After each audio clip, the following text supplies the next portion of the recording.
Up está de volta com mais um episódio. E hoje vamos falar sobre videogame. Cardoso, tá pronto pra falar de videogame, cara? Pô, que milagre, hein, cara? Vamos falar de videogame, porra. Caraca, tem mó tempão que a gente não fala sobre videogame nesse podcast de videogame. Tem um tempão que a gente não fala de videogame? Não, amigo, tô sendo irônico. Eu não sei, porque, sei lá, tem momentos em que a gente realmente não fala sobre videogame. Esses são os nossos melhores momentos. Os melhores momentos de todas as pessoas do planeta são quando ninguém está falando sobre videogame. Exatamente, cara. A gente tem que parar de falar sobre videogame, cara. Eu acho que vai ser um bom momento na nossa vida. Entendi. Como você tá, cara? Tudo bem com você? Tô bem, cara. Tô muito feliz porque tô jogando Zelda enquanto eu gravo com vocês, porque eu aprendi que jogar Zelda enquanto eu gravo podcast me faz me concentrar ainda mais no que eu tô falando.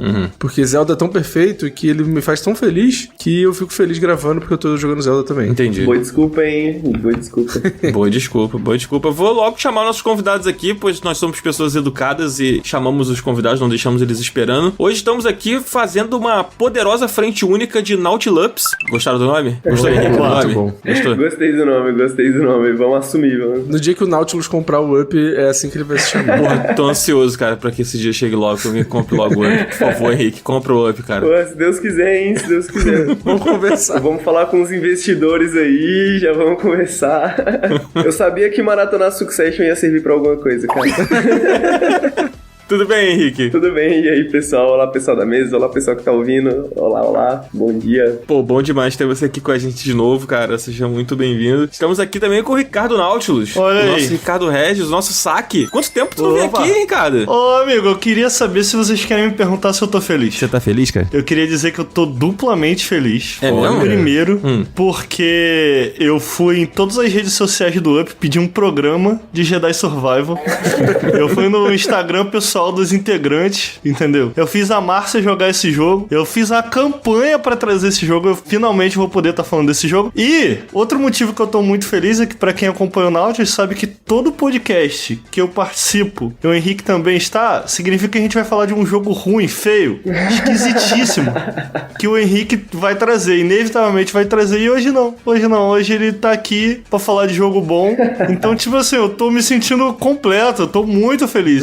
Porra! É muito bom porque o Cardoso já veio com a pauta, né? Ele falou assim, mano, quer falar de Planet of Lana no podcast? Eu falei, então eu não pude escolher, né? Então talvez tenha um ponto aí, cara. Vou ter que admitir que talvez você tenha um ponto. Oh, o jogo é bonito, o jogo é bem feito. Finalmente eu tô me encontrando com meu amigo pra gente falar de jogo bom. Tô muito feliz. Mas será que a cota do jogo esquisito, ruim e tal, não tá no Star Wars? Amigo, isso tá querendo me irritar, eu vou me retirar. Olha só, eu queria dizer que eu tô triste com uma coisa, bem triste, na verdade. Você começou dizendo que você tá duplamente feliz, agora você tá verdade. triste. Você tá feliz com duas coisas, tá triste com uma, sobrou uma coisa pra ficar feliz ainda, Tá positivo, então o saldo tá bom, pô. Pô, mano, é tipo assim, que porra é essa de gravar de manhã, irmão?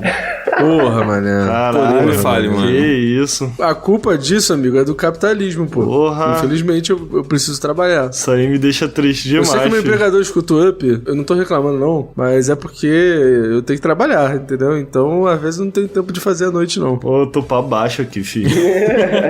Pô, mas eu fico feliz do Ricardo trazer essa pauta, porque teve um outro episódio que o Cardoso me esculachou e falou que eu era a única pessoa do planeta Terra que não gostava de gravar de manhã. Então eu não me sinto sozinho. Não falei agora. isso, não falei Foi exatamente isso não que você falei falou, a isso. audiência sabe que foi isso, todos estão do meu lado. Eu adoro uma roupa suja, se vocês quiserem falar mais sobre, já traz pra nós. Não, foi isso, no meio da gravação o Cardoso falou assim, Pô, o Dan é o único que fica botando pra baixo, dizendo que é ruim gravar de manhã, não sei o quê. aí pô, me esculachou, aí eu fiquei me sentindo mal, assim, tipo, caraca, eu sou o único que tá falando que é ruim gravar de manhã. Cara, só reclama quem tem opção. Quem não tem opção não consegue reclamar de porra nenhuma, porque não tem o que fazer. Tá vendo, Ricardo? É isso que o Cardoso acha de você. É isso, tá vendo? É, entendeu? Vocês que vivem vida boa, Aí tá vocês dizendo que tu conseguem vive vida reclamar. boa, tá vendo? Amigo, viver de freela é difícil, mas uma coisa boa de viver de freela é isso aí. Quando tiver pronto, eu aviso ao meu cliente e geralmente nunca tá pronto de manhã. Curiosamente, hoje estava pronto de manhã. É, por hora de começar a gravação. Não, gente, calma aí, 10 minutinhos que eu tenho que mandar um bagulho pro cliente. Aí, ó, cadê teu Deus agora, Ricardo? Pô, mas acordar cedo pô, que isso. Agora lá no Nautilus tem isso, né? Os caras querem gravar café com videogames e os caras, em vez de gravar de noite pra fingir, não, eles realmente gravam de manhã pra tomar café e tal. A chatice do caramba. Ah, É por isso que tu nunca participa do Café dos Videogames, Ricardo? Pô, mano, às vezes eu participo, só que os caras são assim, por exemplo, domingo, tô eu curtindo meu finalzinho de domingo, né? Fazendo umas paradas cansativas, negócio maneiro que tem muito em São Paulo aqui. Aí o cara manda domingo, vamos gravar podcast de manhã? Eu falo, porra, nem fudendo. Já falei pro Lucas, tua agenda, filho. Aí o Lucas agora ele chega e fala, ó, segunda que vem. Caralho. Café, aí eu já Pior que a culpa foi minha, velho, porque eu falei assim, ô Lucas, domingo, né? Tô cansadão, não tem como tu chamar o Ricardo pra ver se ele topa participar, não. Porque é isso, o Ricardo tá reclamando, mas eu participo de quase todos os cafés, mano. É verdade, é verdade. Caralho, quando eu conheci o Ricardo, ele era mais humilde, né? Cara, tá vendo? Foi pra São Paulo, né? Subiu a cabeça. Caralho, velho. Virou paulista, virou foda, nojento aí, cara. caraca. É por isso que eu falo, mano. Eu sempre fui babaca, entendeu? Aí é mais fácil. Eu só não julguei o Ricardo porque eu tava muito cansado, porque final de semana eu não consegui descansar porque eu fiquei jogando Zelda, tá ligado? Olha que filho da puta. Cara, daqui a pouco o Ricardo tá no Twitter falando que tem que acabar o rodízio de caldo de cana, que o Rio de Janeiro tá Exatamente. errado. É foda. Pô, mano, é saudade disso Ô, aí. Daniel, o moleque começou a falar bem de churrasco coreano, pô. Aí já é interdição, tá ligado? Caraca, amigo, isso aí é forte demais. Caraca. Pô, o moleque já foi em vários churrascos na minha casa e tá falando que a melhor parte de São Paulo é churrasco coreano. Caralho, aí é Eu foda. acho criminoso esse bagulho. Pô, amigo, mas churrasquinho coreano é brabo. Pô, que isso. Que isso, meu, pelo amor de Deus. Não isso. fala isso não, cara. Pô, tu é carioca, cara. Pô, mano, é diferenciado. Mas o Tô churrasco... ficando preocupado contigo, tu tá andando muito com a Márcia, mano. Mas o churrasco coreano é bom mesmo, cara. Fica Não, difícil. amigo, pô, é bom, diferenciado. Caraca. Mas não dá pra comparar com o churrasco carioca. É, pô, é Não dá. isso. Se tiver churrasco no nome, já vai me agradar, independente do que seja. É, mas o pão de alho faz falta, né? Tem que ter um pão de Faz, alho. amigo, faz. Churrasquinho é bom. Mas, gente, quase 10 minutos de introdução aqui, com roupa suja sendo lavada. Toda vez que a gente grava com o Ricardo é isso, né, cara? Impressionante. Não, a gente já se acostumou lá no Nautilus. É sempre assim, cara. Olha, hoje a gente vai falar sobre 3 jogos aqui. 2 jogos e meio, vai.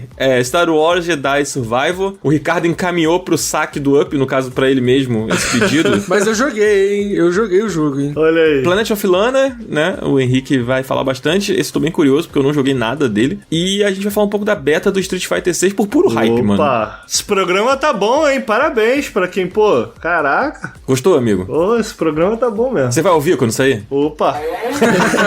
Ah, porra nenhuma.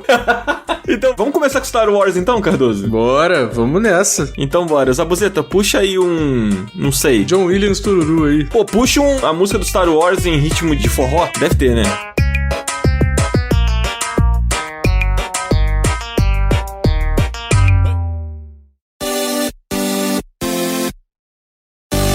Quer dizer que você se interessa pela área de tecnologia, tem vontade de trabalhar com isso e não sabe por onde começar? Olha, aqui vai a dica de ouro, hein? Você deveria conhecer a Alura, querido ouvinte. Sim, a Alura é a maior escola de tecnologia do Brasil e oferece mais de 1.200 cursos voltados para programação, design, DevOps, front-end. É muita opção, de verdade. E não só para quem tá começando não, viu? Se você já tá nessa área, mas tá buscando lapidar seus conhecimentos, os caras têm cursos tanto para iniciantes quanto para conhecimentos avançados. E sabe o que é muito massa, Dan? Eles também oferecem um caminho pra você através das formações. Olha aí. Lá você encontra, por exemplo, formação em desenvolvimento de jogos com Unity, que tá dentro dos cursos de programação da Alura. E isso é só um exemplo de vários que estão disponíveis por lá. É, rapaz, então olha só, se liga. Clicando no link que tá aqui na descrição desse episódio, você pega 10% de desconto na matrícula e você tem acesso a todos os cursos. Sério, não tá mole. Confere lá e já vai preparando pra ter a sua carreira encaminhada. Corre lá, vai.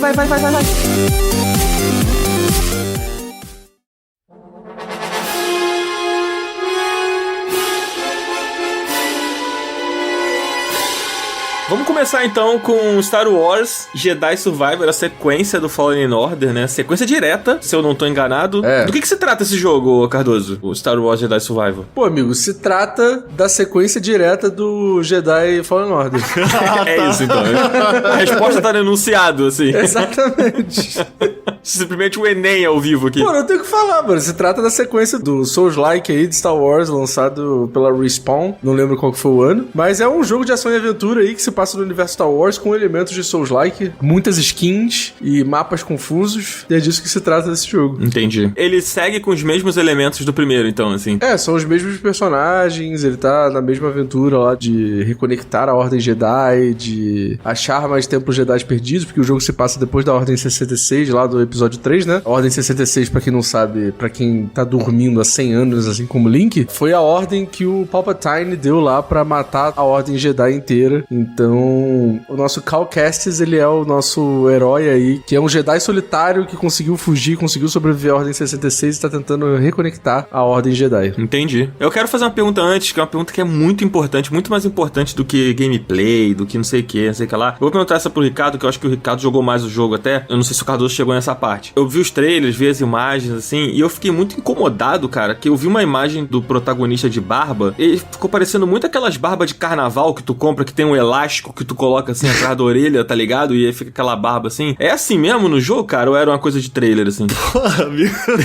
Sei lá, não tive essa impressão não, irmão. Mas tipo assim, tu pode equipar a barba que tu quer lá do boneco. Tem vários tipos de barbinha, tem um bigodinho pagodeiro maneiro. Dá pra deixar o boneco do jeitinho que você quer. Mas a barba cheia não ficou meio tipo barba de pirata de carnaval, não? Pô, amigo, eu não tive essa impressão não. Mas agora que tu falou, eu preciso dar uma segunda olhada, tá ligado? Entendi. Mas, Ricardo, tu não notou que o Cal Kestis fez harmonização facial? Pô, amigo, não notei não. Você quer me falar sobre isso?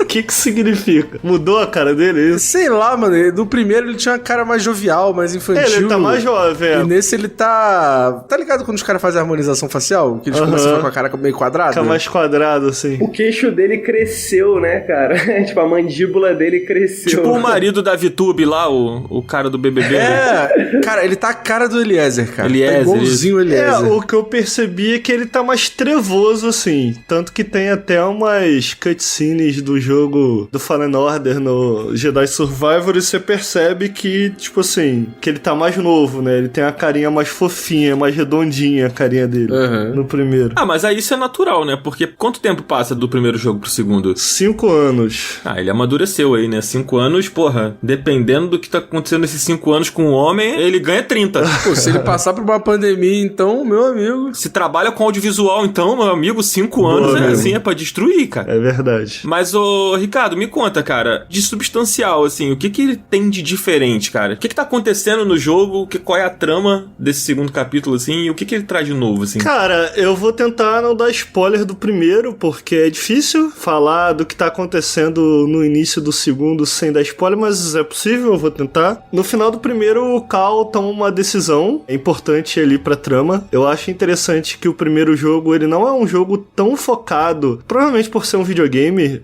O Stig Asmussen, que é o diretor do jogo, que foi o diretor de God of War 3 também, ele fala como foi difícil trabalhar lado a lado com a Disney e fazer uma história de um Jedi, porque a Disney coloca muito dedo, é difícil, mas eu acho que isso acaba funcionando no primeiro, então é uma história muito mais sobre os personagens que estão ali ao redor daquela trama, do que uma história que progride o universo de Star Wars. Eu acho que isso faz sentido. Mas existe um arco maior acontecendo ao longo do primeiro, e no final do primeiro ele toma uma decisão grande que acaba impactando direto ou indiretamente o universo de Star Wars. Por conta dessa decisão e por conta do que acontece depois nesses 5 anos, o grupo que se forma ali ao redor do primeiro, que também tinha um elementozinho ali, ainda que leve, de Mass Effect, assim, de tipo assim, você tá juntando uma equipe e todo mundo numa navezinha e você ir trocando ideia com o pessoal da navezinha e tal. E no início o Cal tá sozinho, ele tá inclusive com uma nova equipe, todos os membros eles se dissiparam, eles tomaram caminhos próprios e ao longo do jogo você vai descobrindo e entendendo o que aconteceu pra isso acontecer. E a gente vê um Cal mais maduro, um Cal mais forte. Eu acho que isso é uma parada muito interessante, como todos os power-ups, tudo que ele ganhou ao longo do primeiro jogo, aqui no segundo ele mantém, que é uma decisão de design que eu achei foda. É difícil ver uma decisão dessa, né? Tipo, normalmente você reseta tudo do zero, né? Achei isso maneiro não só porque faz um certo sentido narrativo, mas também porque já no início do jogo ele preenche os designs ali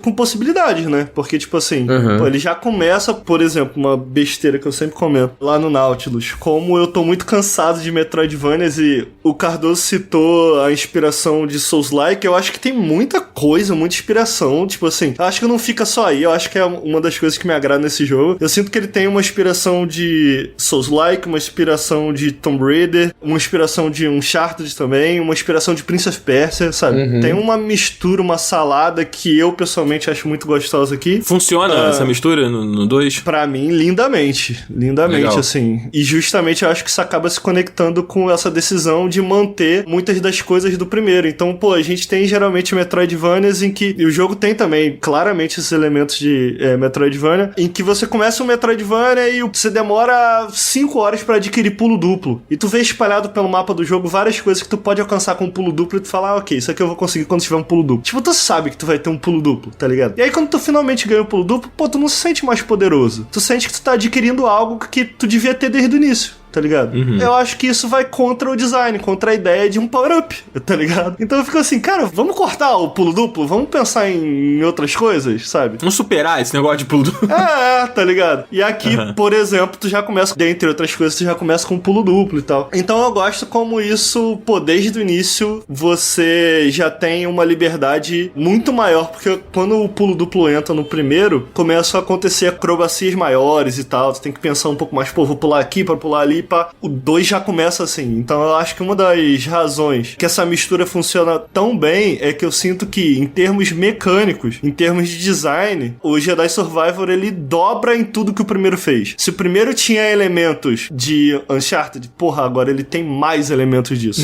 Se o primeiro tinha elementos de Prince of Persia, agora ele tem mais disso. Porra, se tinha elementos de Souls-like, mas ao mesmo tempo, eu tenho essa teoria, e era um dos motivos que eu tava muito ansioso pro Jedi Survivor, que o Fallen Order, o combate dele, ele não apenas evolui, ele se transforma. Se no início você tem um combate mais metódico, mais à la Souls, no final do Fallen Order você tem um Cal tão transformado por tudo que ele adquiriu, tudo que ele descobriu ao longo da jornada, que, cara, você tá matando o grupo de, tipo assim, de 20 pessoas. Enquanto no início tu tá matando primeiro, 1 a 1, no final tu tá lambendo todo mundo de porrada, tá ligado?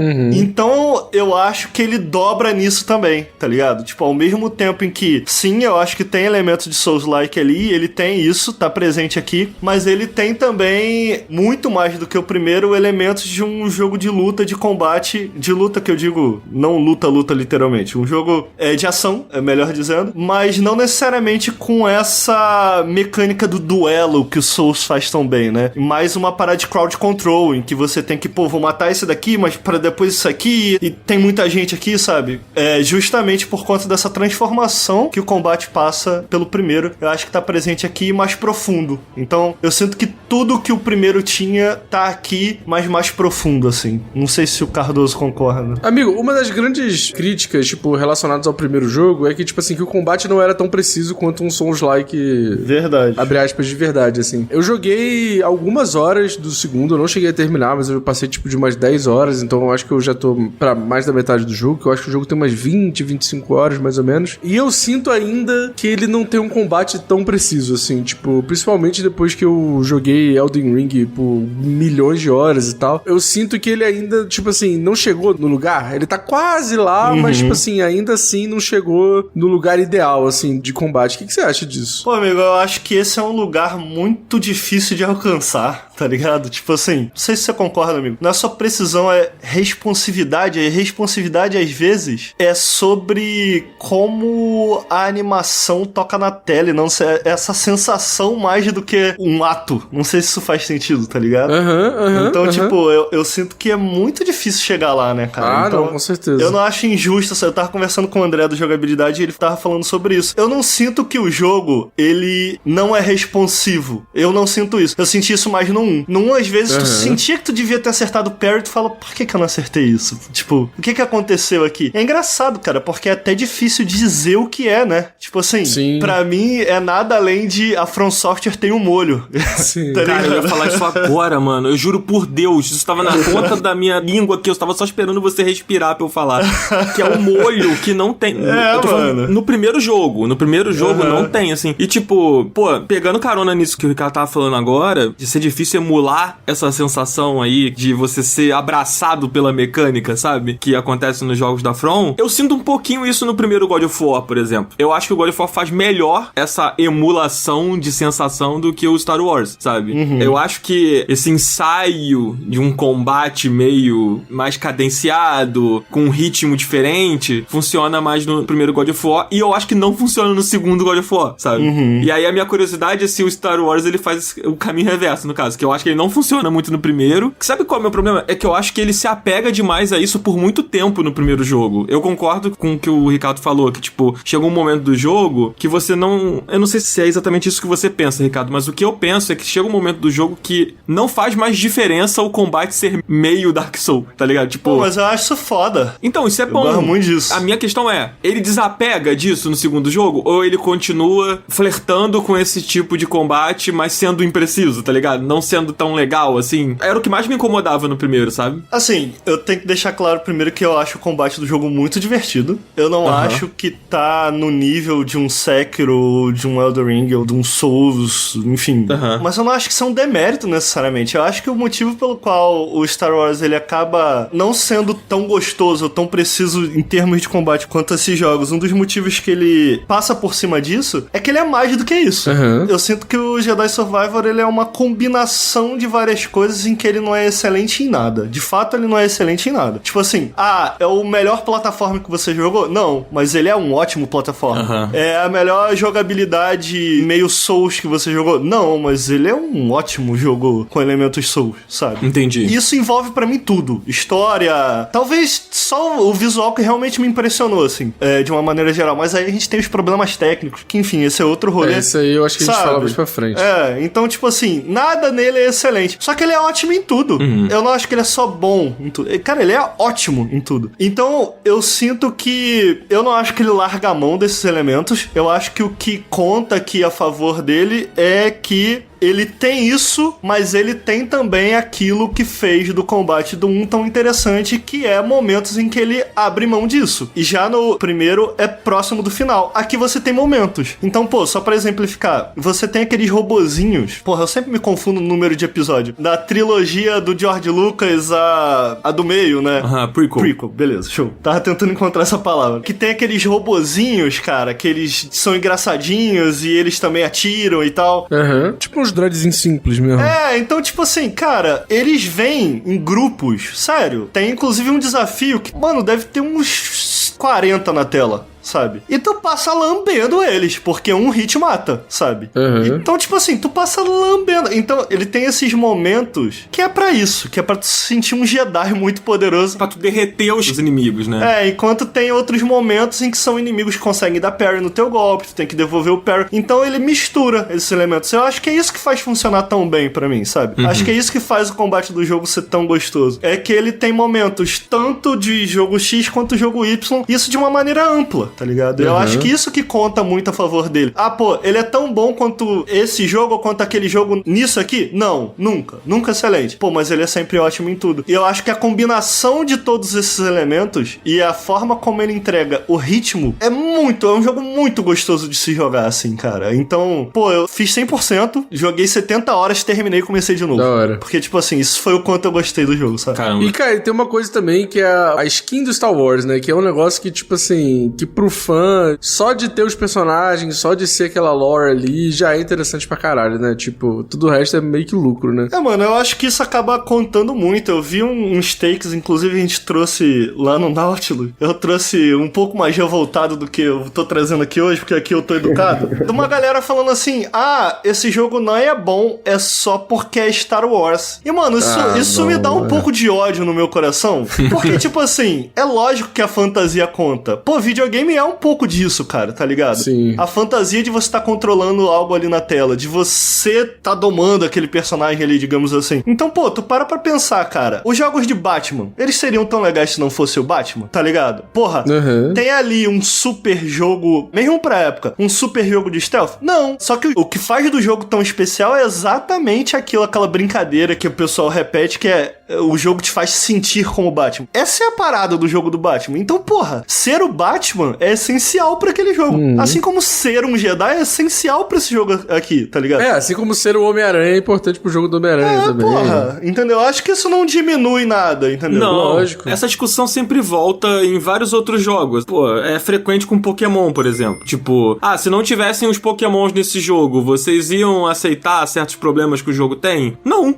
Sabe? Amigo, isso é burro. É um argumento burro. É muito burro, velho. É óbvio que a galera aceita as paradas e acaba jogando e etc. E muitas coisas passam por cima. A gente sabe que Pokémon tem um monte de problema, sabe? Tipo, mas é Pokémon, mano. Sim, sabe? sim. Não, você não pode ignorar que o Pikachu é poderoso pra caralho, sabe? Tipo, não dá pra ignorar isso. Não dá pra você ignorar que é Star Wars, porra. Não, e amigo, o Pokémon, por exemplo, um dos maiores motivos que eu fiquei empolgado com esses recentes é que ele completa aquele sonho de criança, de caralho, eu tenho esse mundão pra explorar, capturar Pokémon. É a fantasia, cara. Essa é a parada, tá ligado? Sim. O jogo do Homem-Aranha é um bom exemplo. Se todas as ações, tudo que tu tá fazendo com aquele personagem que tu tá controlando na tela, se no jogo do Batman não fosse o Batman, lógico que não seria tão legal quanto você ser a porra do Batman, tá ligado? Então, tipo, isso faz toda a diferença. Isso é normal, eu acho que isso não é demérito algum ao jogo, tá ligado? Também acho, sim, com certeza. Justo. Outra, você quer perguntar alguma coisa? O que eu queria perguntar é bem específico, na verdade, que é a questão da exploração e dos mapas do jogo. Que assim, não sei se o Ricardo sabe, mas eu não gosto do primeiro jogo, assim. Por que, amigo? O que faz você não gostar nele? Qual é o rolê? Eu acho que ele tem 3 coisinhas dele que me incomodam, assim. A primeira é o combate, que eu não gosto do combate do primeiro jogo. E não é porque, não é Dark Souls.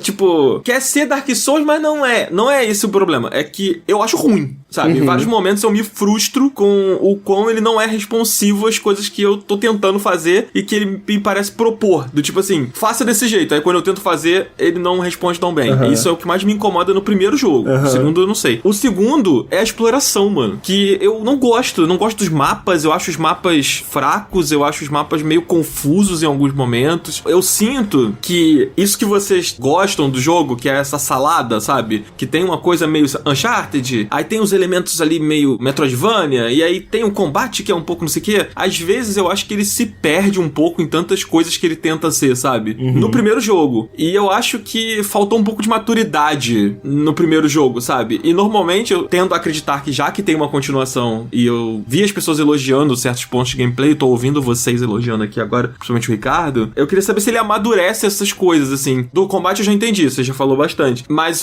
a questão da exploração, a questão dos mapas, assim, você acha que esse elemento Metroidvania, nele funciona mais, assim? Eu não sei se você acha que não funciona no primeiro, mas como é no segundo, esse elemento, assim? É satisfatório voltar a explorar? Tem habilidade, tem coisas que você pega e que torna gostoso esse fluxo de ir e vir nos planetas e etc? Cara, eu acho que eles têm estruturas um pouco diferentes, assim, do primeiro pro segundo. O primeiro que tem aquela coisa do AAA, que parece que existe essa necessidade de, numa continuação, ele ter aquele bigger and better, né? Assim, tem que ser maior. O que eu, sinceramente, não acho que precisava. Então, eu acho que aqui fica um pouco parte da minha crítica. Eu tenho 2 críticas em relação ao que eles fizeram com estrutura e ritmo da história, que são as coisas que eu menos gostei, assim, desse jogo. Em termos de estrutura, no primeiro jogo, como funcionava? A gente tinha vários planetas, e eu acho que esse é um ponto, assim, de maneira geral, eu gosto muito mais das escolhas e variedades dos planetas no primeiro. Tem coisas aqui que não fazem muito sentido, do tipo, tu começa num planeta de deserto, aí tu vai pra lua, aí depois tu vai pra um planeta de deserto? Porra, eu já tinha um planeta de deserto? Pra que outro planeta de deserto, filha da puta? Desculpa, mas porra,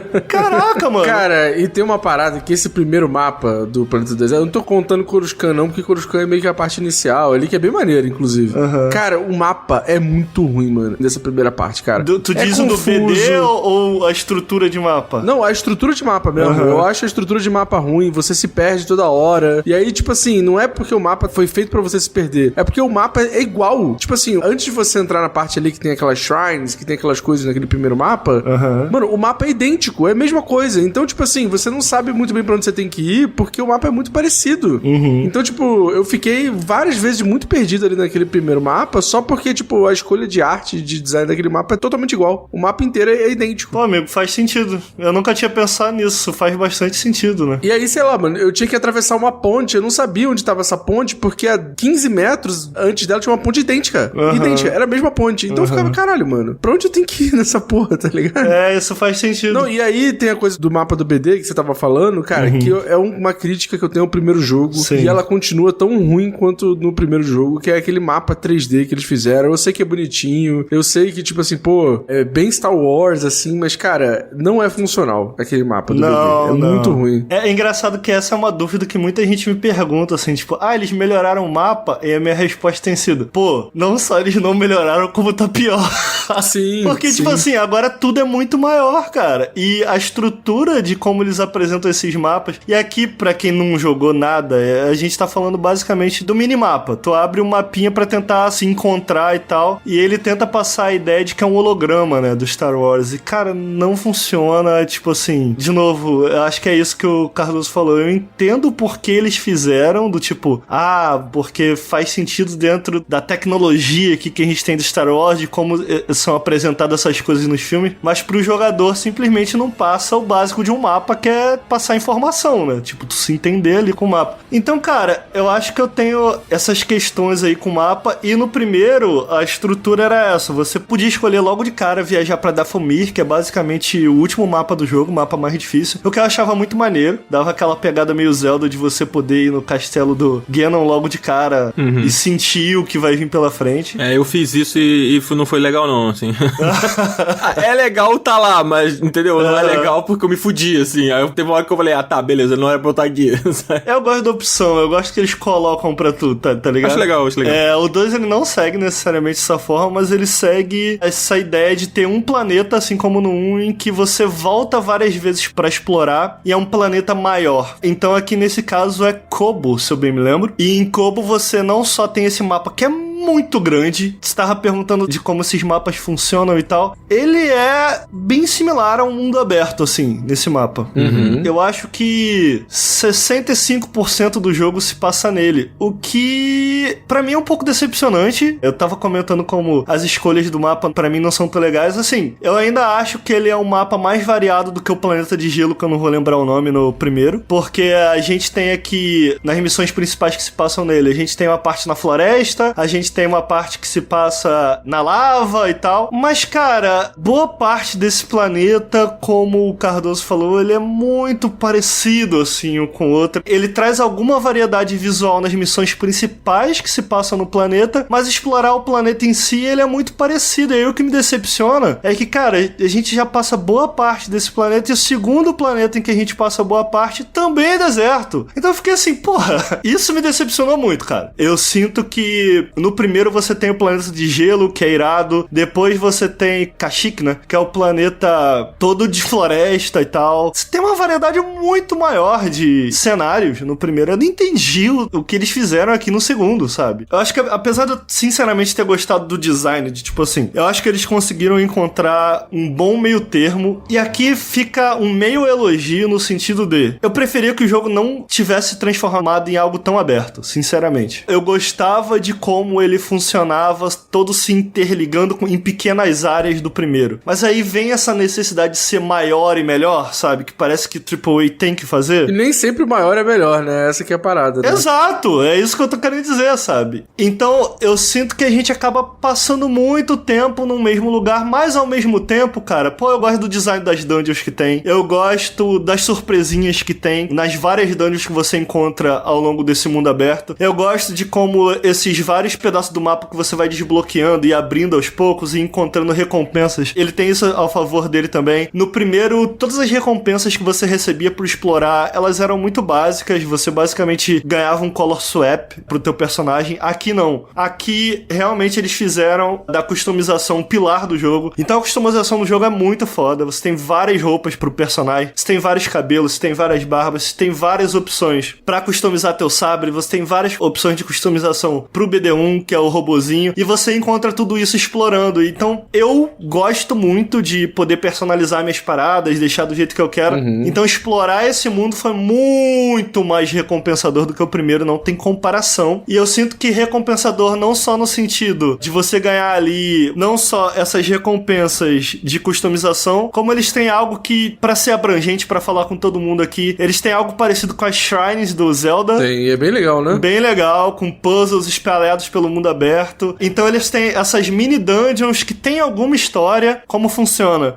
Em Kobo, que é esse planeta que você explora mais, se no primeiro a ideia era você ir recrutando pessoas pra nave e ali trocando ideia, nesse você tem meio que um bar e as pessoas que vocês vão encontrando, elas vão se aglomerando e se juntando no bar. Eu achei uma ideia bem legal, eu gosto de como funciona a dinâmica do bar, eu gosto muito de voltar durante as missões pro bar pra trocar uma ideia com a galera, descobrir o que tá acontecendo, o que eles estão fazendo e tal. E aí, quando você vai trocar uma ideia com essa galera, surgem rumores, né? E aí isso vai marcar no mapa do tipo, fulano falou que em tal lugar tá acontecendo uma luta por não sei o que, ou tem um monstro tal, e aí você vai lá explorar, você explora essa dungeonzinha, no final tem um chefe. Eu gosto dessa dinâmica. Eu só queria que o mapa fosse menos expansivo. Eu não vejo tanta necessidade e eu acho que eles não souberam cadenciar justamente isso. Agora, com o Cardoso falando, eu sabia que tinha alguma coisa que me incomodava no mapa e eu acho que é um pouco isso, assim. As áreas são realmente muito iguais, você não consegue distinguir, assim, do tipo, pô, beleza, pra lá tem isso, pra cá tem aquilo, tá ligado? Uhum. Eu acho que nas missões principais eles fazem isso bem, que se passa nesse planeta, então você tem a parte da floresta na missão principal, você tem a parte que é no céu, que inclusive é muito irada, você tem a parte da lava, mas enquanto você tá explorando o mundo aberto dele, não tem muito essa distinção. Mas eu gosto de voltar nesse mundo aberto e utilizar meus novos poderes que eu adquiro enquanto eu vou jogando a missão principal, e agora descobri que eu posso abrir essa parte do mapa. Sabe essa progressão bem Metroidvania? Eu gosto muito disso nesse jogo, sabe? Então eu tinha momentos em que eu ia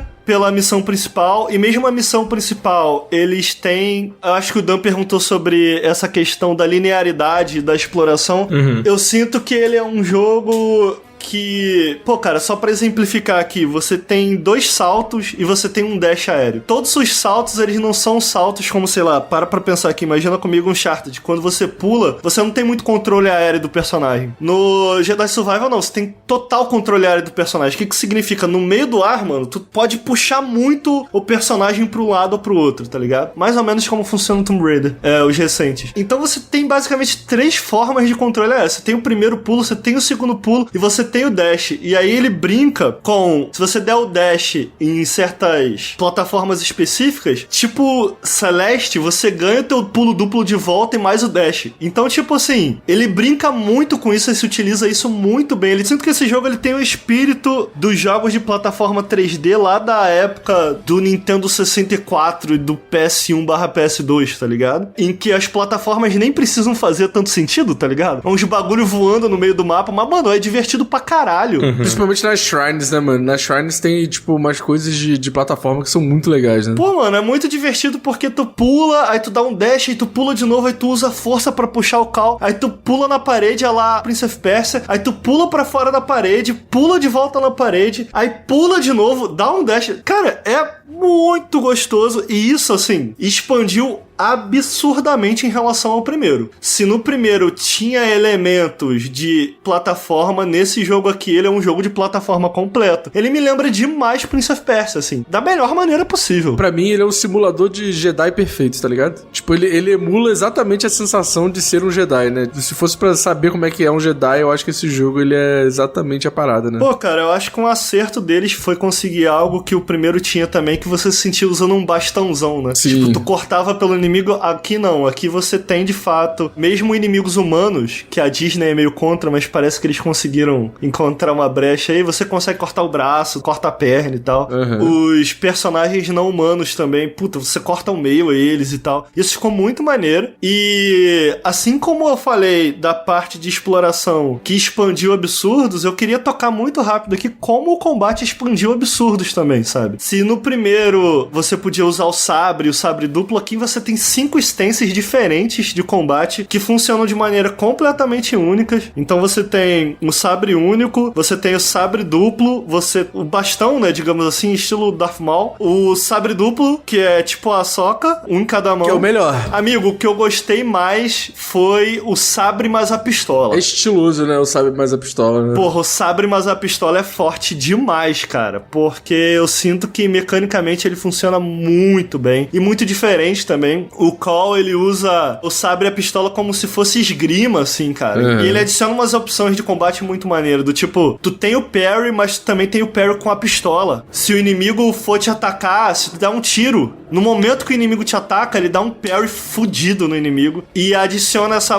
tu quer dar o parry com a espada, que meio que se tu errar o time, tu pode continuar segurando L1 e ele vai defender, tu vai errar o parry, mas não vai tomar dano. Já com a arma, não. Tu tem que ter muita certeza do que tu tá fazendo, porque senão tu vai tomar o dano. E tudo que eles fizeram nessas 5 instâncias diferentes, a última instância é tipo a do Kylo Ren, aquela espada que sai pelos lados, assim. Crer. E ele usa meio que como uma Claymore do Elden Ring, assim. Ele usa com 2 mãos, são ataques pesados e tal. Então, cara, eu acho que o combate evoluiu absurdos, a parte de exploração evoluiu absurdos. Então, se no primeiro eu sinto que essa mistura, essa salada que ele faz era tudo bom e não excelente, como eu falei no início aqui do programa, eu acho que aqui ele ainda não consegue chegar na excelência. Tudo que ele faz não é necessariamente excelente, mas tudo que ele faz é ótimo, tipo assim. Então eu sinto que nesse sentido ele é uma evolução natural do primeiro em múltiplos sentidos, tirando isso que eu falei, do tipo, eu não gosto como ele cresce desnecessariamente e eu não gosto das escolhas de planetas, mas de uma maneira geral ele é um jogo melhor basicamente em tudo que se propõe em relação ao primeiro. Bom demais. Com essa questão dos planetas, eu acho que com outro de como a história se apresenta. Eu acho que eu gosto bem mais de como a história caminha no primeiro, mas muito mais.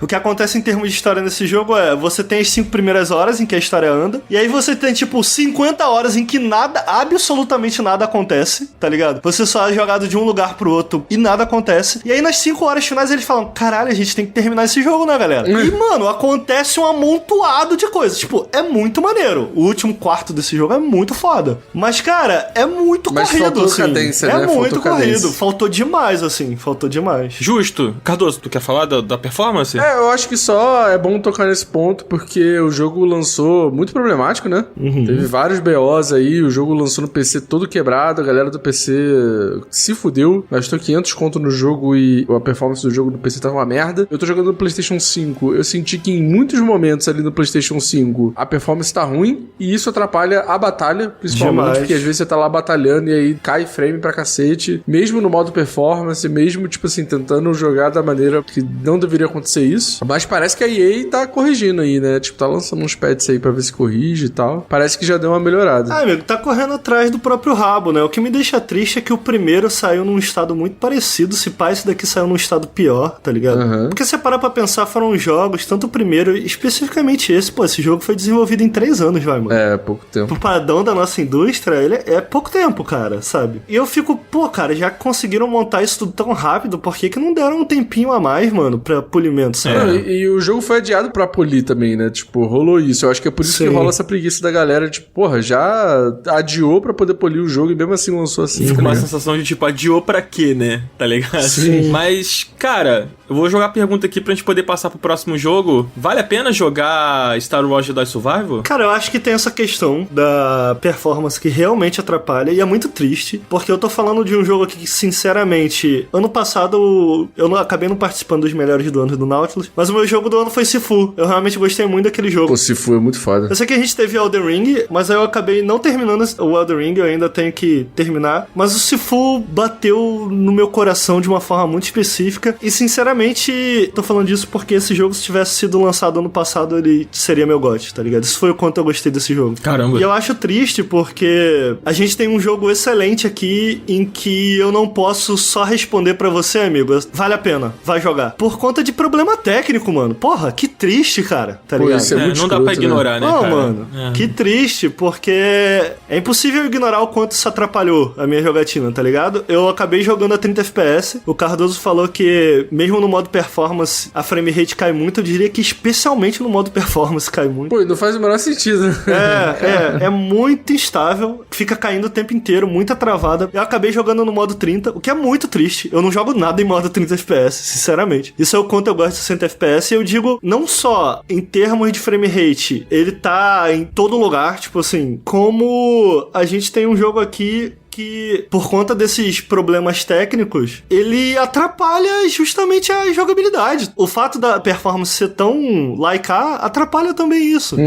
Em todas as plataformas, cara. Em todas as plataformas. Então, pô, eu continuo jogando. Já saíram alguns patches. Mano, esse jogo ainda precisa de muitos patches pra melhorar. Assim, é um jogo muito bonito. Ele é muito bonito mesmo. Não, é impressionante. Coruscant é, tipo, inacreditável, né? É muito bonito. Agora, extremamente problemático, cara. Extremamente problemático. Então, pô, eu acho que vale a pena. Acho que tem uma questão aqui também que me distanciou do modo 60, que é, pô, mano, eu comprei um Series X, velho. Pô, eu entendo que nem tudo vai poder vir a 60 FPS e tal, mas eu acho um pouco inaceitável jogar um jogo, especialmente um jogo que é só Next Gen, a menos de 720p no modo performance, mano. Não dá, velho. Não dá. Os problemas são de resolução também, não é apenas... Pô, mano, pra mim fica assim. muito perceptível, cara. Fica cheio de artifício na imagem, porque ele tem resolução dinâmica, né? E aí quando ele não consegue rodar 60, o que é quase sempre, ele baixa muito. Mano, é abaixo de 720p o jogo, velho. Tá ligado? Eu entendo que eles quiseram manter o Ray Tracing, mesmo no modo performance, que eu nunca tinha visto, o que é interessante, mas talvez essa tenha sido uma péssima ideia, tá ligado? Porque não adianta manter o Ray Tracing e o jogo baixar a menos de 720p, tá ligado? Foda. Então ele tem isso contra ele. Eu amei o jogo. Eu acho que ele tem esse... Em termos de narrativa, ele tem coisas que eu gostaria de poder falar que eu não posso, porque vai ser um spoiler, são surpresas muito legais. Pra quem gosta da história, pra quem gosta dos personagens do primeiro, tem coisas muito especiais aqui. Eu amei o meu tempo com esse jogo, mas ele é um jogo que tem questões, especialmente em termos de performance, e tem outras coisas que me incomodam. Eu não acho que essas coisas que eu citei, da variedade de planetas e como o ritmo da história puxa ele super pra baixo, eu acho que não é injusto falar que vai ser um dos melhores jogos de ação do ano, com certeza. Então eu acho que a gente tem algo especial aqui. É uma pena que ele tem especialmente esses problemas de performance, e poderia ser ainda melhor se ele não tropeçasse em alguns elementos em que o primeiro faz melhor. Mas é um jogo bem especial e, cara, que eu amei meu tempo com ele. Bom demais. Esse foi Star Wars Jedi Survivor. Quer falar, Cardoso? Não. Tá. O Ricardo já falou tudo já. Você não foi até o fim, né? Eu não fui até o fim, aí eu não gosto de falar se vale a pena ou se não vale a pena, mas assim, tendo em vista como o jogo tá, espera aí um pouquinho, se você puder esperar pra comprar, porque ainda vai ter patch. Tanta coisa boa saindo também, né? É, Vai jogar Zeldinha. esse ano tá rock and roll. Tá. Cara, mas eu fico especialmente... vou falar rápido isso, mas eu fico especialmente com ranço da galera que fica... mas é porque, tipo, o Switch é uma merda, roda tudo em 720p, e não sei o que, tem uma performance merda, e não sei o que lá, nananana. E aí, tipo assim, a gente gasta 5 mil conto num console pro jogo rodar mal a 30 FPS, tá ligado? Então, tipo assim, o que adianta lançar os consoles mais poderosos? Tu pode ter o PC mais pica do mundo, que o jogo tá mal otimizado pra caralho pro PC. Então, tipo assim, tá ligado? Essa conta não fecha. É foda isso. Total. Vamos falar sobre Planet of Lana? Opa. Henrique, tá vivo, cara? Tô vivo. Tô vivo. Eu ia comentar que o Ricardo falou bem da pauta, né? Eu queria elogiar a pauta também, porque, acredite ou não, eu acordei com a mensagem de um membro da comunidade do Nautilus, um moderador nosso, perguntando assim: cara, é impressão minha ou a trilha sonora de Planet of Lana tem muito de Star Wars? Aí eu falei, caraca, é mesmo, né? E aí eu fui ver algumas coisas que a galera fez de review na internet, e a galera tem citado bastante, né?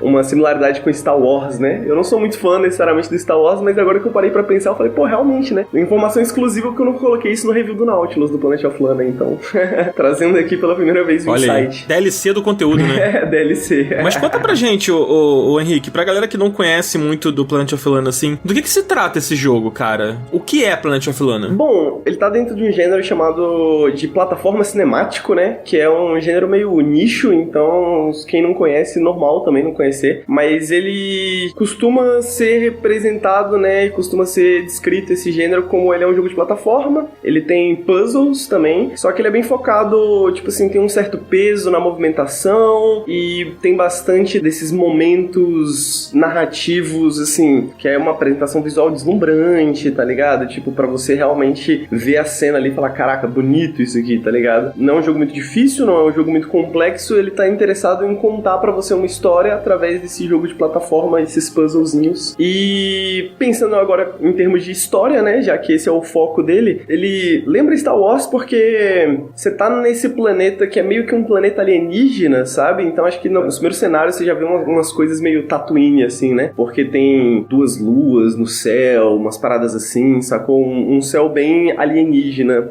em termos, né, do que a gente imagina. Dito isso, também são, assim como Star Wars, são humanos que têm uma linguagem própria. Você tá nessa vila de pescadores, você joga como a Lana. Você tem esses humanos, eles têm uma linguagem própria, eles conversam entre si, mas, tipo assim, são humanos, mas é meio alien a coisa, né? Então, a galera compara muito também com Ghibli, né, os filmes do estúdio Ghibli, porque tem essa pegada mesmo, tanto em termos visuais, em termos de apresentação, mas eu acho que o que eles pegam bastante do estúdio Ghibli também é que o estúdio Ghibli tem essa, né, de esse mundo que parece bastante um mundo de fantasia tradicional, mas ao mesmo tempo meio alienígena, assim, sabe? Uma coisa meio inesperada, às vezes, assim. E o Planet of Lana tem bastante disso. Cara, eu cheguei a jogar a demo quando rolou aquele Steam... Next Fest, eu acho. Exato, que foram várias demos, né, de jogos indies, assim. Esse foi um dos que eu joguei até ao vivo lá na Twitch do Up na época. Cara, eu gostei, assim, ele me lembrou um pouco Limbo, sabe? Com a certeza, vibe, assim, tem uma vibe meio Limbo, meio Inside, assim, só que ele tem um elemento diferente, né, porque você tem 2 personagens que você tem ali pra interagir, né, e como funciona a gameplay, cara? Como é essa dinâmica com esse segundo personagem e tal? Ele realmente lembra bastante Limbo Inside, né, porque acho que eles são os exemplos mais populares hoje em dia desse gênero, né, de cinemática plataforma e tal, e realmente ele tem o Mui, que ele é um bichinho, ele é tipo, mano, ele é uma bolinha preta, só que ele, tipo, tem um comportamentozinho meio de gato, tá ligado? É verdade. Ele é meio alienígena, assim, mas ele meio que balança a bundinha antes de pular, sacou? Tipo, essas coisinhas bem de gato, assim. E você meio que dá comandos pra ele pra resolver puzzles, pra resolver as cenas de furtividade, né, e tudo mais. Você aperta o gatilho do controle, aí você aponta pra um lugar, aí você aperta o botão pra ele lá, e aí se tiver alguma coisa que ele pode interagir, tipo uma corda que ele pode cortar, alguma coisa assim, um botão pra ele apertar, aí você aperta o botão, ele aperta. E aí o timing também é algo que você tem que ver eventualmente, né, porque às vezes você tem que esperar o momento certo pra apertar o botão e não sei o que. Mas basicamente ele pula mais alto do que a Lana, né, então ele é mais ágil do que a própria Lana. É um sistema bem simplesinho, só que ao mesmo tempo, pô, é muito gostosinho, tipo, por causa das animações, tá ligado? O jogo é tão bonito, o jogo é tão bem animado, assim, que tipo, você vê esse gatinho pulando, aí ele pula, aí corta a cordinha, aí cai um bagulho, aí você pula em cima do bagulho que caiu, aí pula na corda, tá ligado? É tipo, é sempre muito gostosinho de assistir, assim, tá ligado? E ele é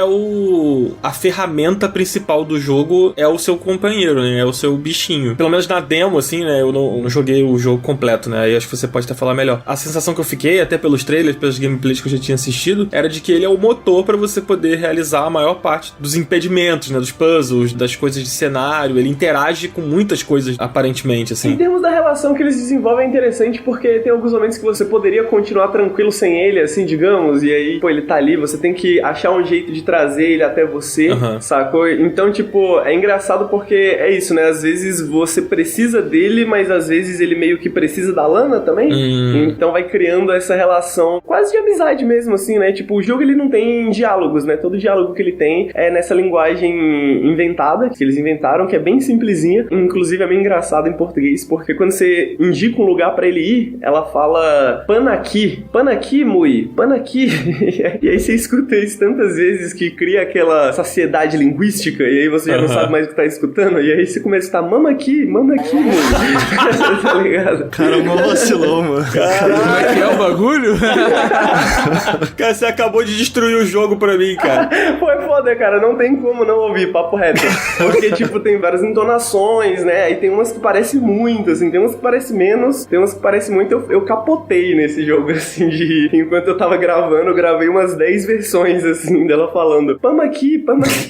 Mas eu acho que eles não pensaram como é que essa língua ia ficar em português, né? Não. Mas é interessante porque, tipo, esses puzzles são bem simples e essas interações, as coisas que você tem que fazer de maneira geral são bem simples. Mas elas todas servem pra meio que desenvolver essa relação que você tem com esse personagemzinho, saca? É meio que essa sensação de, porra, estamos derrotando os desafios do mundo juntos, tá ligado? Estamos indo pra frente, né? Porque o jogo tem bem isso também, de você tá indo pra frente porque você tá indo atrás. Bom, voltando na questão da história, basicamente no começo do jogo, nesse planeta alienígena, vocês são atacados por robôs alienígenas, né? E os robôs, eles são extremamente lindos, assim, eles são, tipo, porra, gigantes, você anda às vezes por debaixo deles, eles têm umas pernas meio de aranha, assim, e eles têm uma jaula embaixo, né? Então eles capturaram as pessoas da sua vila e estão levando elas pra algum lugar, e aí você tá meio que caçando eles, e aí que você conhece o Mui, né? Aí que você conhece a criaturinha que ela tá te ajudando a ir encontrar os seus amigos, né? Ela tá sozinha, você salva ela dos robôs também no comecinho, né? Então vocês começam a desenvolver essa amizade aí, né? Então ficou uma dinâmica muito bacana entre os personagens, mas é meio que isso. Assim como eu acho que no Inside, no Limbo, né? Pra quem jogou, é essa coisa de que, tipo, todos os puzzles de plataforma, todas as paradas de furtividade, né? Que você tem que escapar dos robôs, que os robôs não podem te ver, senão eles te matam instantaneamente, você não tem ataque, você só tem que escapar. Mas tudo isso serve a essa história, serve a essa ideia de você construir essa relação com os personagens, e quando não construir a relação com os personagens, construir o que é esse mundo, né?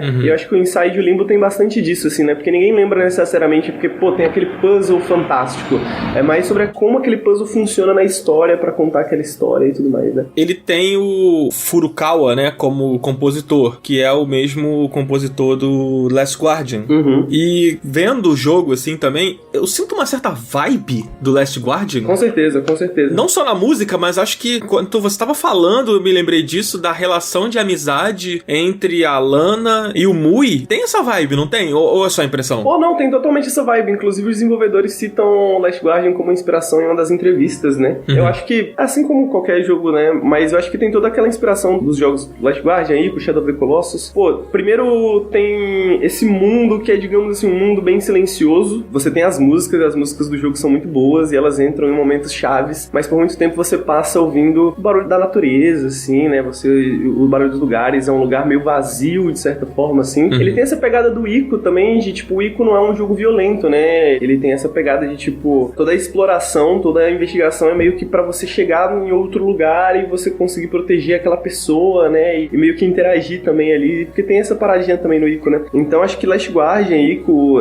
toda essa classe de jogos, acho que com certeza é uma inspiração pra eles, porque eles falaram, né? Mas dá pra ver essa inspiração no jogo também, assim, com certeza. Um nível bem menor, óbvio, numa escala bem menor, né? Acho que é mais em atmosfera, talvez, né? Também, assim. Evoca muito, assim, essa parada, tá ligado? Evoca demais mesmo. Eu gosto muito disso, né? Do fato de ser pensado como esse jogo, digamos, não vou dizer não violento, porque às vezes você morre de jeitos horríveis e eu fico assim, caralho. Mas, pelo menos, não violento da parte do jogador, né? Não é você que exerce a violência no mundo, né? Você só tem que lidar com ela, ser né? inteligente, furtivo, lidar com ela, até porque você tá jogando com uma criança, né? A Lana, e faz muito sentido que a Lana não consiga derrotar esses robôs e essas coisas assim, né? Então faz muito sentido dentro da narrativa também. E, cara, você falou que tem as mortes horríveis no jogo. Quando o bichinho é pego pelaquela gosma preta lá, é desesperador, né, cara? É desesperador, cara. É desesperador. E tem umas criaturas muito absurdas, assim, sacou? Porque tem tanto os robozinhos quanto as criaturas do próprio mundo, né? Conforme você vai descobrindo o que é esse mundo. Essas gosminhas, inclusive, parecem bastante com o Mui, né? Então fica um pouco essa ideia de que o Mui é uma criatura nativa daquele planeta e tudo mais. Mas mano, o boneco vira meio ragdoll, assim, quando você morre, sabe? Então fica umas cenas, às vezes, meio bizarras, assim, que você fica, caraca. E o jogo é todo bonitinho, né? Caralho, dá até uma pena ver Pô, isso. sim, cara, total. E o Mui morrendo, sacou? E, tipo, quando a Lana morre, o Mui chora, sacou? E quando o Mui morre, a Lana chora, assim, ela fica tipo, Mui. E esses robôs, eles têm um design muito foda, sacou? Eles são muito assustadores. Eles lembram muito os Tachikomas do Ghost in the Shell. Tô ligado. Aqueles robozinhos meio aranha, assim, né, e tal. Quando eles vêm se aproximando de você com muita rapidez, assim, sacou? Tipo, mano, é meio creepy, tá ligado? Você e eles são rápidos, né? Eles são bem rápidos. Tipo, você não pode ser visto, né? Então qualquer coisa que você vista é tipo uma morte instantânea, né? Você tem esse meio segundo, assim, pra você pensar, puta merda, fiz merda, tá ligado?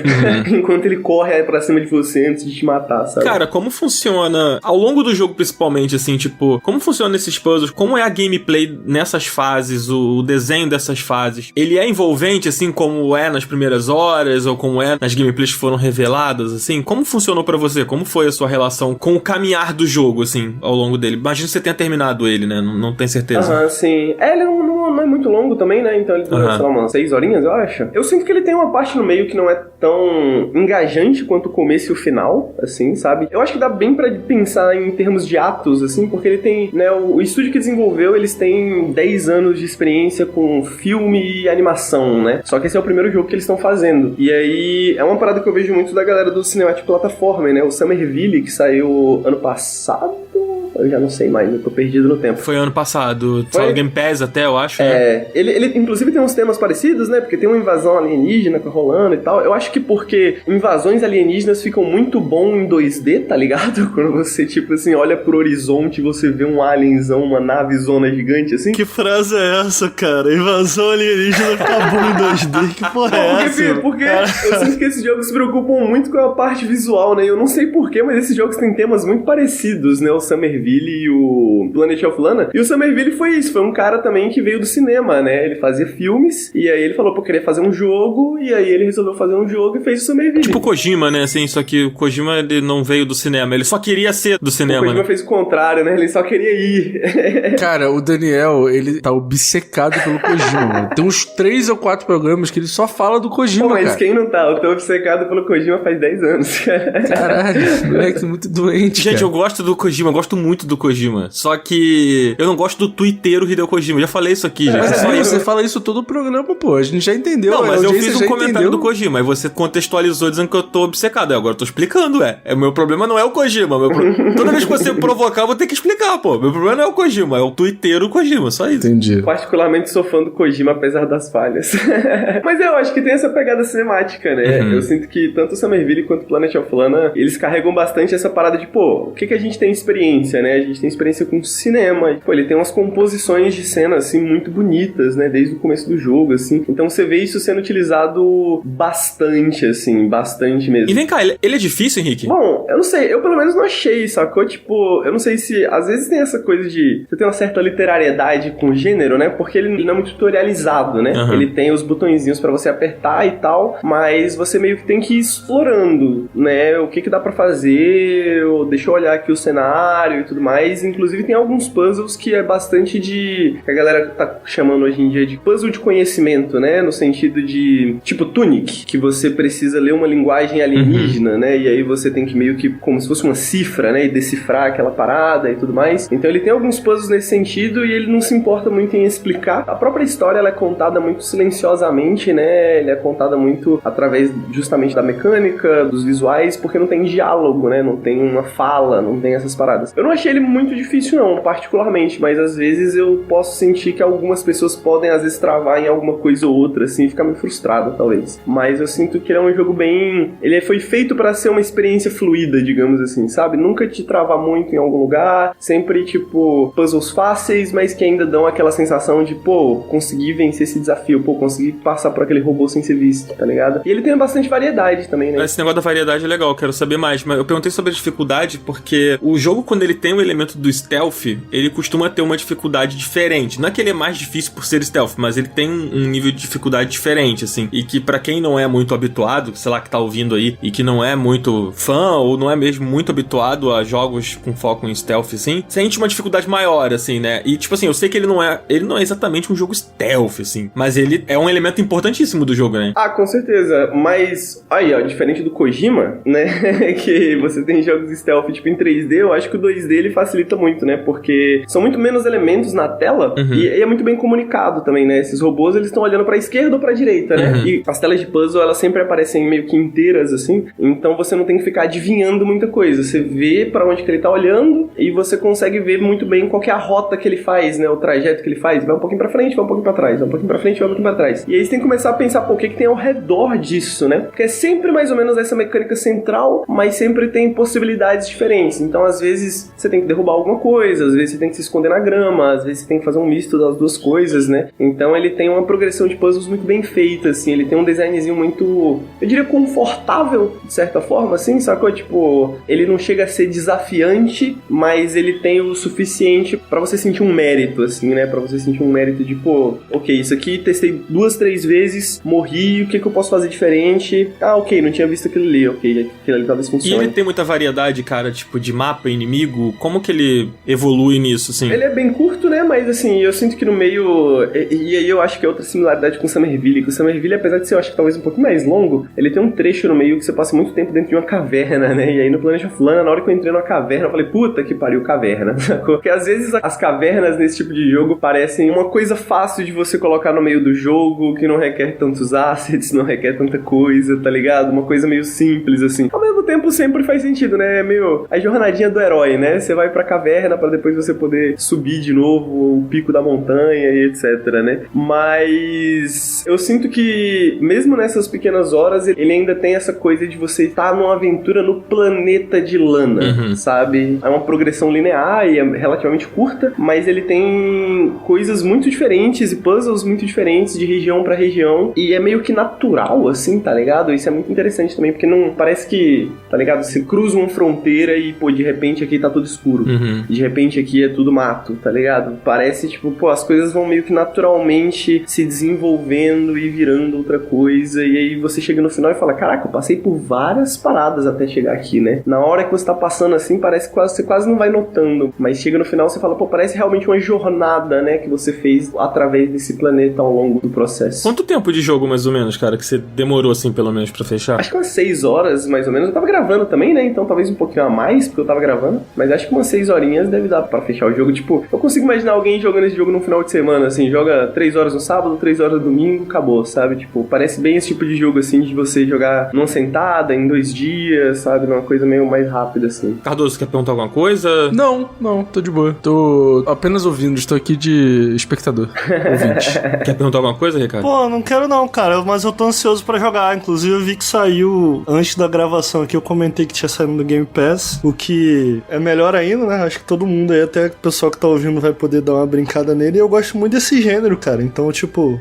eu tô bem ansioso. Depois do que o Henrique falou aí, porra, eu quero jogar mais. Brabo. Vale a pena, Henrique, jogar Planet of Lana? Pô, com certeza, né? Ainda mais pelo que o Ricardo falou, né? Tá dia 1 no Game Pass, né? Então, se você tem Game Pass, eu não vejo por que não, né? Tipo assim, é um joguinho, mano, é lindo. É como assistir uma temporada de uma minissérie, assim, sacou? Tipo, muito gostosinho de jogar. Ele é muito coeso, assim, o mundo dele é muito interessante, né? Você vê as inspirações dele, mas ele tem uma parada bem própria, assim. O começo é muito bom, o final é muito bom, o meio é mais ou menos. Mas eu acho que a experiência como um todo vale muito a pena, assim. Bom né? demais, cara. Muito legal. Pô, eu fiquei feliz de saber que ele tá no Game Pass, porque ele tava no meu radar, assim, mas, cara, no momento eu tô jogando Zelda, assim. Mas, por ele estar no Game Pass, como ele é um jogo curto, dá pra eu pegar aí uma janela de horário, assim, entre Zelda e, sei lá, outras coisas e jogar ele, assim. Não, ele é um ótimo jogo pra limpar o paladar, assim, tá ligado? De tipo, porra, tô jogando muito Zelda. Pô, gostei. Tipo gengibre, né? É, exatamente. Quero jogar uma parada um pouquinho diferente. Eu tava jogando ele durante o Zelda também, né? Eu comecei o Zelda e eu parei pra jogar ele pra fazer o review. A sensação foi essa, assim, de voltar pro Zelda depois, no sentido de...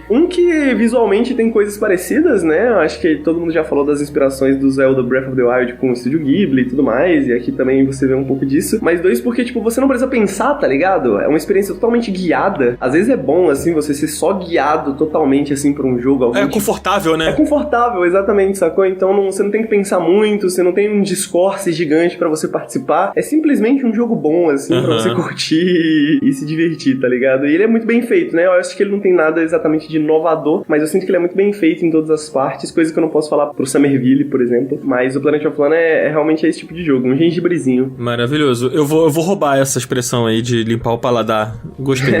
Então esse foi o Planet of Lana, a gente falou também do Star Wars. E, Cardoso, a gente tá quase sem tempo, mas eu queria propor uma coisa aqui. O que você acha? Ao invés de a gente fazer o Up Indica, por que a gente não fala um pouquinho do Street Fighter, só nesses minutinhos finais, assim? Então vai lá, rapidinho, Tá coisa bom. rápida. Cara, o Ricardo, mano. Ô, Ricardo, é coisa rápida, pelo amor de Deus, Ricardo. A gente não tem dinheiro pra pagar o editor, Pô, porra. mano, queria dizer que vocês chamaram 2 integrantes do Nautilus e o Up virou Nautilus com um podcast de 4 horas.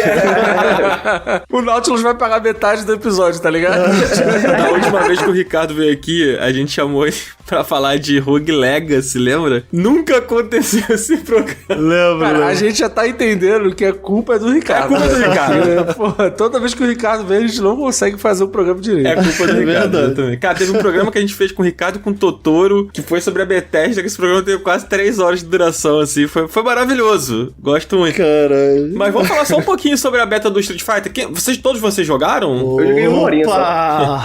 Ricardo, será que jogou, Ricardo? Pô, mano, vou falar pouco que o Cardoso pediu pra falar, mas joguei. Pô, mano, eu sei que foi um beta, mas eu tô com 30 horas aí. Que isso, hein, cara? 30 horas de beta, tá maluco? Pô, que mano. isso, cara? Mas assim, peraí, contando todos os betas, tá? Não só desse. Tipo, todos os betas que tiveram, deu 30 horinhas, joguei 30 horinhas. Olha, eu não posso falar muito não, porque a beta do Diablo, não essa que teve agora no final de semana do Zelda, que é maluquice, cara. Os caras metem a beta do Diablo no final de semana falando do Zelda é sacanagem. Mas a outra que teve, eu fiz 20 horas da beta. Pois é, mano. Então não posso falar muito não. Mas eu quero perguntar, qual o personagem favorito de vocês dessa beta aí? Pô, mano, eu fiquei no Ryu. Eu tentei aprender um pouco das filhinhas, mas Ryu simplesmente porque o Ryu tá parecido com o do 5. Então eu consigo me virar e ir aprendendo, tipo, não é tudo novo. A minha main, geralmente, em Street Fighter é a Chun-Li, mas a Chun-Li tá muito diferente nesse 6, então eu ainda joguei umas horinhas ali pro final do beta com a Chun-Li, melhorei um pouco com ela, mas eu fiquei no Ryu mais porque o Ryu, tá ligado? O Ryu é parecido, tá ligado? Cara, engraçado, o Ryu é o personagem que eu não joguei. Todos os outros eu joguei nessa beta. Caraca. O que eu mais joguei foi a Chun-Li, gostei bastante dela. Você, Cardoso, jogou com quem? Eu só jogo com o Ryu, cara. É o único personagem que eu jogo.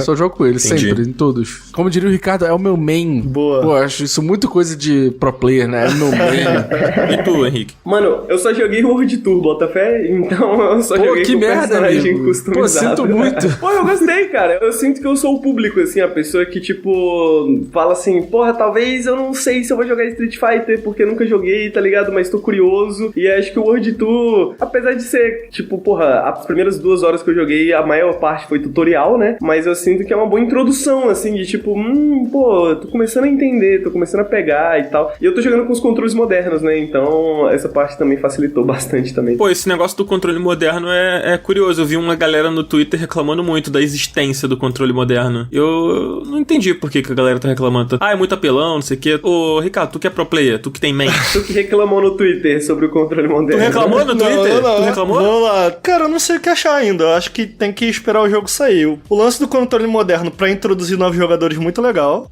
Eu joguei um pouquinho no controle moderno, então basicamente você dá um pouco menos de dano, você não tem acesso ao moveset completo do personagem, mas com um botão você faz coisas com muita facilidade. Então o Hadouken é só tu apertar a bola. O Shoryuken é frente bola, tá ligado? Pra tu dar um combo, tu aperta triângulo, quadrado, entendeu? Então é mais ou menos nessa vibe. O lance é que esse tipo de controle tá sendo aceito também pra torneios oficiais. E, por exemplo, de novo, sendo bem raso aqui, parte de como o Street Fighter é balanceado tem tudo a ver com a execução. Então, quando você facilita tanto a execução e permite, por exemplo, a utilização de um torneio, o problema é que as reações se tornam muito rápidas. Então, pô, você vai entrar com um chute médio, os caras entram de especial na tua cara, Bruno, tá ligado? Então, pra eu jogar brincando na internet, eu não tô nem aí pra isso. Eu esqueço, pra mim tanto faz se o cara tá usando controle moderno ou não. Agora, jogos de luta há um bom tempo não são só sobre serem jogáveis, eles são sobre serem assistidos. E isso tem tudo a ver com como eles têm sido construídos. Isso tá imbuído no design de jogos. E aí, isso é uma discussão maior. De jogos de luta modernos. Então, eu não sei se isso é tão legal pra assistir. Eu não sei se eu quero ver o Daigo ou a maioria da comunidade jogando torneios oficiais no controle moderno. Porque aí, de repente, uma parada que é muito maneira de se assistir, de caralho, olha a reação desse maluco. E aí, pô, pra conversar com todo mundo aqui, imagina se os parries que o Daigo deu lá atrás na Chun-Li, Moment 37, se eu bem me lembro, momento 36, 37, não lembro. É o Evo Moment, né? É o Evo famoso Moment. Se ele tivesse segurado um botão, não teria sido a mesma coisa, entendeu? Justamente o que faz daquele momento tão absurdo é a execução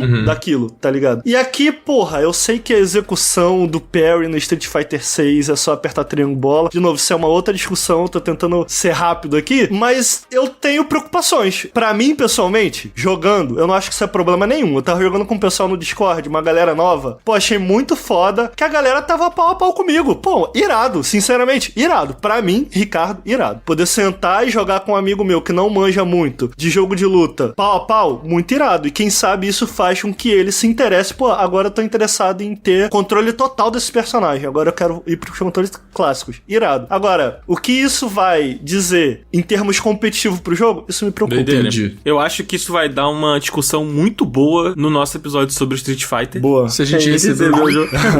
Mas eu tô animado pra jogar o Street Fighter. Eu acho que a gente vai falar sobre Street Fighter aqui eventualmente em algum momento. Gostaria muito de falar. Pô, mas deixa eu falar rapidinho daquele modo lá, do modo Amigo, história. fica à vontade, o espaço é seu. Cara, eu achei muito ruim, mano. Muito ruim, cara. Porra, cara. Caraca, mano. O bagulho roda mal pra caralho. Pô, tudo travado. Os bonecos tudo duro. O cenário feio pra caralho. Pô, mano, achei os bonecos feios. Parece que, tipo assim, eu tô jogando um jogo de PS5 quando eu tô jogando no modo normal. E aí, quando eu vou jogar esse modo novo, parece que eu tô jogando um jogo de PS3. Pô. Mas será que não vão arrumar isso no jogo completo? Acho que vão arrumar, cara. Pô, mano, mas a demo é um bagulho, tipo assim, olha que legal aqui o que nós temos. Que maneiro pra você comprar o jogo completo. Pô, tá lá na demo, tem um espaço pra você comprar o jogo, pô. Como é que eu vou querer comprar o jogo se tem um bagulho feio pra caralho desse, mano? E tava travando pra caralho no PS5, achei muito zoado, mano. Achei muito zoado. Se eu jogar o Street Fighter, eu nunca vou encostar nesse modo, cara. Tá revoltado, tá chateado. É isso. Pô, eu nem joguei, mas eu admito que eu tô curiosinho. Eu Vamos gostei ver. de criar o personagem. Pô, amigo, bota lá na demo, porque é muito ruim, cara. Muito ruim, cara. Pô, eu admito que eu gostei, mano, porque nunca teve um bagulho assim no Street Fighter, né? Tipo assim, sempre o modo história é tipo uma sequência de lutas, pá, e tal. Esse eu achei maneirinho, assim, pô, tem experiência, transformar o bagulho num RPGzinho. Eu admito que eu sou a pessoa que vê vídeo de celular e vê aqueles vídeos de joguinho ruim, que tem os numerozinhos subindo, e eu fico, porra, parece bom, tá ligado? Então eu sou essa pessoa, não tem como. Vídeo de Ed, tá ligado? Você tá jogando, sei lá, Marvel, né? Aí passa um Ed. Eu sei que o bagulho quer me enganar, mas tá funcionando, então, tipo assim, irmão. Eu quero ser enganado, né? Tipo, Eu imagino o Henrique vendo o trailer do Xenoblade, mano. Deve ser um orgasmo, assim, assistindo, né, cara? Nossa, eu tenho muita vontade de jogar Xenoblade, cara. Muitos números na tela, muitas coisinhas na tela. Muitos números na tela, é sobre, cara. Jogo japonês, pra mim, se não tiver número grande na tela, eu nem jogo, cara. Maravilhoso. Eu quero só fazer uma observação que eu adorei que nessa última beta aí, né, do Street Fighter, tem um modo online pra você jogar, né, que eu acredito que foi o que o Ricardo jogou mais. Eu também, foi o que eu joguei mais, mas ele tem um hub online ali, onde você entra nas batalhas, e é muito legal que pra você entrar na batalha, você senta numa máquina de fliperama, cara, com o teu personagem lá, e eu achei isso muito foda. Eu não sei se tem um outro meio de fazer isso, se tem um meio mais direto, mas a forma como eu joguei foi assim, tipo, é um hub, uma galera sentada, você senta no fliperama e busca uma batalha. Tipo, eu achei tão interessante, é uma coisa meio boba, mas ao mesmo tempo palatável, sabe? Mano, eu acho isso muito maneiro. E, tipo, o Ricardo, ele vai jogar na live e, tipo, mano, você vê um monte de galera ao redor da maquininha, assim, esperando pra jogar contra o Ricardo, tá ligado? Sim. E aí a galera tá ali, pô, o Ricardo vai demorar, deixa eu jogar uma partidinha com o cara que tá aqui na mesma sala, tá ligado? Eu acho isso muito foda, velho. Pô, mas a parada mais foda desse jogo até agora é de longe, a estrutura online tá absurda. Tu esquece que o jogo é online, bro, tá ligado? É mesmo? Pô, Foda. Eu não joguei online porque eu tenho pena de apanhar muito. Pô, Eu sou tipo muito ruim. assim, é bom a nível de ninguém estar falando disso, tá ligado? Tipo assim, ninguém tá reclamando, ninguém elogia também, porque, tipo assim, tu esquece, mano. Tu É esquece. aquele bagulho que só quer que funcione, né? Absurdo, pô. Nunca joguei um jogo de luta com uma estrutura online tão absurda quanto esse jogo, bro, tá ligado? Ô, Ricardo, você acha que a Capcom tá fazendo a redenção do Street Fighter depois mano. de tudo que aconteceu? Esse jogo, a sensação é quase como um pedido de desculpa, sinceramente. Pra quem jogou a beta de Street Fighter V, sabe a desgraça que foi esse jogo na beta. Pra quem joga até hoje, sabe a desgraça que é jogar esse jogo até hoje. Pô, mano, o jogo tem quase 10 anos, irmão. Não dá pra tu criar um lobby com a galera em que cada um, tipo assim, cria um lobby. Sou eu, o Henrique, o Dan e o Cardoso no lobby. Não dá pra eu tá jogando com o Dan enquanto o Cardoso joga com o Henrique, Caralho. tá ligado? Pô, mano. Porra, isso aí é escola Nintendo. Pô, vai tomar no cu, Escola mano. Pô, não, na moral. Escola Splatoon de conteúdo online. Eu não consigo não falar revoltado de Street Fighter V, que é um jogo que melhorou muito, é um jogo que hoje tá muito melhor. Mas, pô, jogar esse jogo online, tu passa ódio, Bruno. Eu vou jogar uma pergunta aqui, eu não sei se algum de vocês tem a resposta. Só pra gente finalizar. A Capcom em algum momento falou sobre os personagens que vão estar nesse jogo? Porque a coisa que eu mais detestei no 5 Falou, foi que, pô. tipo, não tinha personagem nenhum, né? Eles foram adicionando com o tempo os personagens, assim. Vai ser desse mesmo esquema ou, tipo, já vai ter uma seleção grande? Não, pera aí. Eu acho que são 16 no lançamento, né? Vazou, né? Não sei se você lembra. Vazou lembro. bem cedo o host completo de todos os Tem o personagens. Sagat? Não tem Sagat. Não tem Vai Sagat. tomar no cu. Por quê? Caralho, o meu Eu main... não sei qual o rolê. O seu main? É o seu main, o Sagat? Sagat, Eu não sei pô. qual o rolê da Capcom com o Sagat, mas ele nunca sai, né, mano? É o antiaéreo. Tô me perguntando se no 4 saiu. Acho No que nem 4 no saiu. 4 saiu. Não Não, lembro. no 4 saiu. Não, mas já no lançamento? Porra, aí eu não lembro. Eu não lembro se no lançamento. O Dawson tem? Tem, Dawson tem. Se eu bem me lembro, são 16 pro lançamento, mas vazou, e aí como vazou, a Capcom já falou, é isso aí, são esses personagens mesmo e tal, e já tem anunciado os personagens DLCs que a gente achou que vinham no lançamento, porque vazou, mas não vão fazer parte do lançamento oficial, eles vão sair como Season E Pass. tem o Sagat na DLC? Não.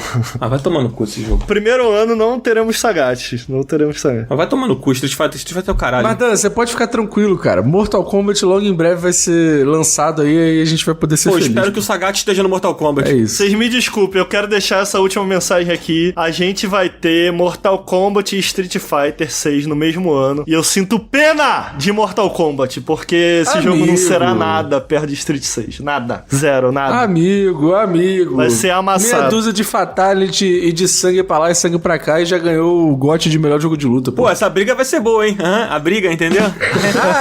Bom, espero que pelo menos no Mortal Kombat tenha o Sagat. Pô, vamos nessa, pelo amor de Deus, vamos acabar o programa. Vamos lá, vamos então encerrar esse episódio. Pô, episódio maravilhoso sobre Star Wars, Jedi Survival, Planet of Lana e um pouquinho aqui, um gostinho do Street Fighter 6. A gente tá aqui animado pra jogar o jogo completo. Quero agradecer muito a presença aqui dos nossos queridos Henrique e do Ricardo, cara, que vieram do Nautilus aqui pra gravar com a gente. Gravando de manhã, horário ruim, Ricardo reclamou, entendeu? Mas, pô, muito obrigado, gente, por colar aqui. Foi muito maneiro receber vocês. Henrique, deixa suas redes, cara. E Ricardo também, deixa suas redes aí pra galera poder seguir. E a gente do Nautilus também, pra quem ainda não acompanha, que tá errado, né? Quem tá ouvindo esse episódio não acompanha o Nautilus, tá errado. Pô, as minhas redes são chatinhas de falar, então vão lá no Nautilus. Aí lá no Nautilus tem as minhas redes aí. Aí vocês podem fazer esse caminho. Que é youtube.com/nautiluslink, twitch.tv/nautiluslink, instagram.com/nautiluslink. Lá vocês conseguem encontrar mais. Ricardo. Boa, vocês podem me seguir no @RicardoNautis, tanto no Twitter quanto no Instagram. Eu sou mais ativo no Twitter, mas vai ser um prazer, nem tanto. Eu gosto de encher o saco dos outros. Mas se quiser ter a vida atormentada por mim, vai ser muito legal, recomendo bastante.